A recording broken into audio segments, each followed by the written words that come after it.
Hey, what's up everyone? This is Hit My Mic. Welcome back to the channel. And today I have yet another recap of another card show that I just went to.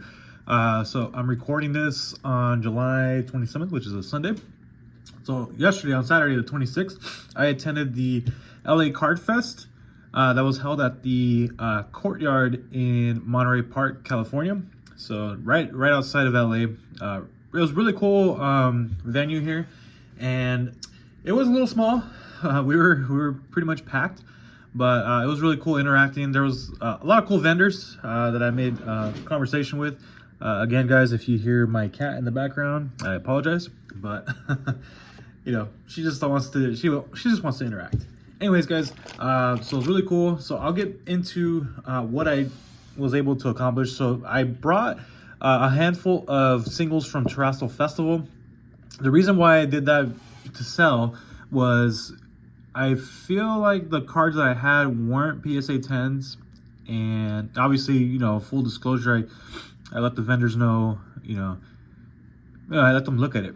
None of them had any dents or anything. I just felt like centering was off. And then like the tiniest of white marks, I let them obviously look at it. You know, they're going to do their due diligence, and they felt comfortable with paying me. Of course, they buy at a percentage, right? So, I mean, it is what it is. So I felt like the ones I sold weren't PSA 10 quality. So I'm shifting my focus to, with regards to modern, I think tag teams are like kind of like, oh, I missed the boat on that. Well, technically I didn't miss the boat. I was early on them. But I think Sword and Shield alternate arts are a pretty good buy in all honesty. So let me show you what I picked up. So there was only 3 cards that I picked up. Here, this stack is another potential cards that I'm going to add to the submission. So we'll get into that. But let's go ahead and then I have a surprise stack for you over here. The first card that I picked up, I'm going to show you this card first. So this is a Pikachu EX. This is from Terrestrial Festival, ironically enough.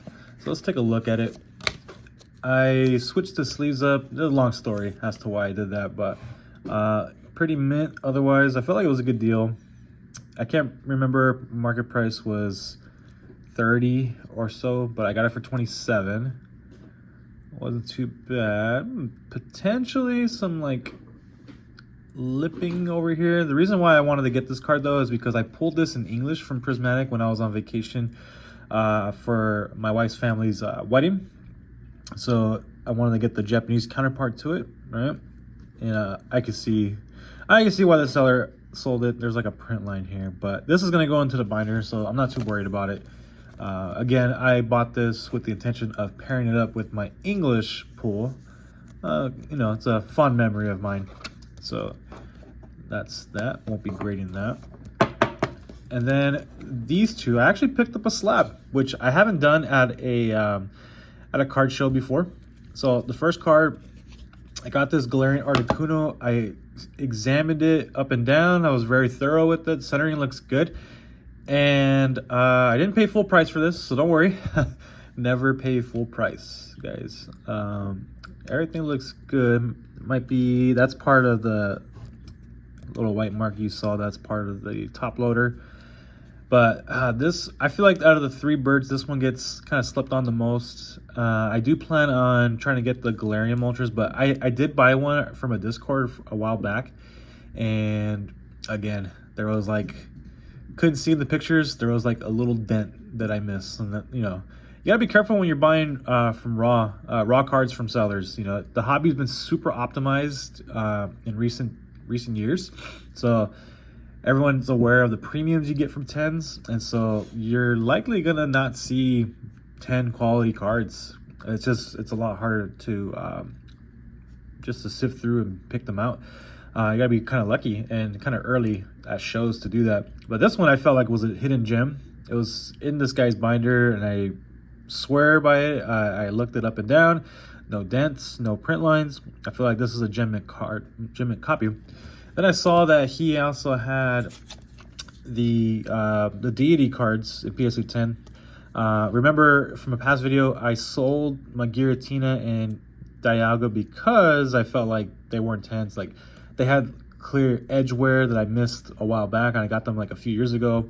This Dialga that I bought, or the one that I sold rather, had like a small little black dot in the bottom of the Pokeball, and I was like, no, they're not gonna get 10. So the Arceus and the Palkia, they're going in to my submission that's being graded. I feel like those are genuine copies. So when I get those back, probably in late October, early November, I should have the set completed of the V-Star Universe Gold alternate art deity cards. So that was kind of a mouthful. But anyways, I got both of these for 120 bucks cash. I felt like it was a good deal. And both the vendor and I were very happy. So that's that. So that's the recap of what I bought. So as I went to the show, I went with family. I went with my wife's side of the family. So my brother-in-law, a couple other family members, nephew and all that. So it was cool because the nephew's starting to get into Pokemon, or my nephew now, starting to get into Pokemon, and he brought a couple of cards that he pulled, and I was able to help him with trades, and I covered him a little bit, like if the vendor needed like $5 or $10 cash to, bridge the gap of the value. I was more than happy to do that because, I wanted his experience to be really good, and I'm teaching him how to make trades and, try to get the vendor to come down their price and negotiate. So it's really fun. Hopefully I have a protege in the making. That'd be cool. He and I could potentially, vend in the future, or just like, have fun at card shows and, scoop up stuff that we like.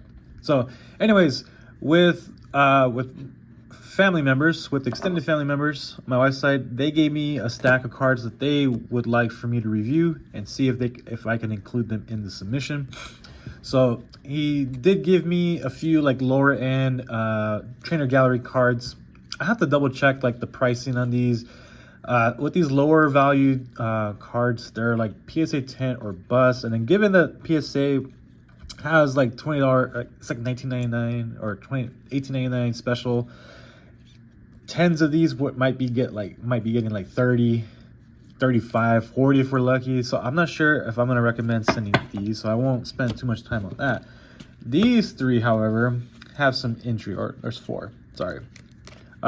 This one I looked up, the 10s go for 60 bucks, and I think he would, want to take a chance and try to get a 10, so I think I'm going to do that. It's just a random, I forgot what box this comes in, but it's a random Pikachu's Sword and Shield promo. This VMAX I think goes for like 40 bucks. He said to go for it, so why not? I'll examine it later, spend more time looking at it. But this one, he got this was back in 2022. I remember we went to the Collecticon back in the LA area. It used to be in the Long Beach Convention Center, but the last 2 years it's been in the LA Convention Center. So this is an e-reader Pikachu. I gotta see if there's any dents or any surface damage before sending it off. But this would be pretty cool to be slabbed up. I really like that he's like, he's a big time admirer of Pikachu. It's so funny. Yeah, I would say he's in his early 40s, but he has a soft spot for Pikachu, and I think that's awesome. So that's cool. Get that slabbed up for him. And then this one looks like a really clean copy. Out of the little stack that he gave me, this is probably the most interesting card that he can. Well, I would argue this is more interesting, but this one too. This one's definitely worth sending in, even if it gets a 9. He could at least break even. But I think this is a clean copy. He should get a 10, but we'll see. You just never know with how PSA goes. So actually, the real treat of this video, guys.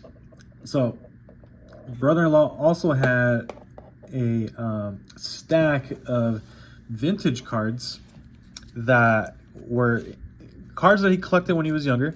So it's very similar to my other friend that had those gold stars in his childhood collection. I had them graded. He knew that they were going to get low grades, which was no problem because, they're vintage. Lower grades, they can be forgivable, right? They still have some value, especially if they're like, higher end cards. This stack is going to be very interesting, and I hope you guys enjoy this. So I'm going to start off a little slow. So we do have the Neo Genesis Ursaring. Again, he's not worried about like monetary value. He just wants these slapped up, even if they're low grades. So he's got the Neo Discovery Ursaring. It's unlimited. This one, I think the Smeargle, I don't know if you guys can see, this has a chance of getting a PSA 1. So I think like the Ursaring can get like a 4 or a 5 due to condition. But the Smeargle, I think, is a PSA 1 contender. So it'd be really interesting to see, you know, what the market values this. Because PSA 1s have like a niche sort of market, which is kind of funny. It's more expensive than like 2s, 3s, 4s, 5s, and sometimes even 6s, depending on the card. This one, the next one, we have the Neo Discovery Houndoom. So clearly he opened up some Neo Discovery back in the day.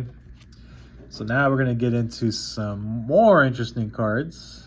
And we got a Legendary Collection Reverse Butterfree, Reverse Holo. This is so sick.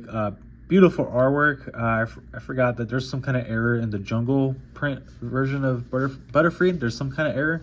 But we have the Legendary Reverse Holo. So that's pretty cool. So these are all cards that he pulled. He didn't buy these from a shop a long time ago. He actually pulled these. Got the Reverse Holo Growlithe. All right, so now after this card, we're really going to start to pick up the heat here, guys, so to speak. And we'll start off with the Reverse Moltres from Legendary Collection. This is just insane, guys. Like, oh, wow. So Reverse Holo Moltres is awesome. Then we have Reverse Haunter, and super cool card. I don't think you guys are ready for the next one.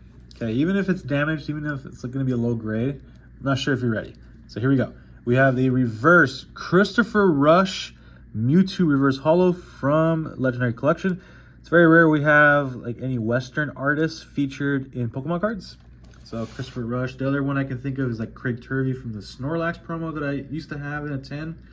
The reason why I sold that is because they had like a white spot on a couple of the corners, and I felt like it was a weak 10. So like I didn't want to get lowballed in the future when I would eventually sell it. So that's why I sent it off to Z&G. Yeah, here we go. Next, we have some e-readers. Now we're going to get into the e-readers. So we have this Reverse Holo Chansey.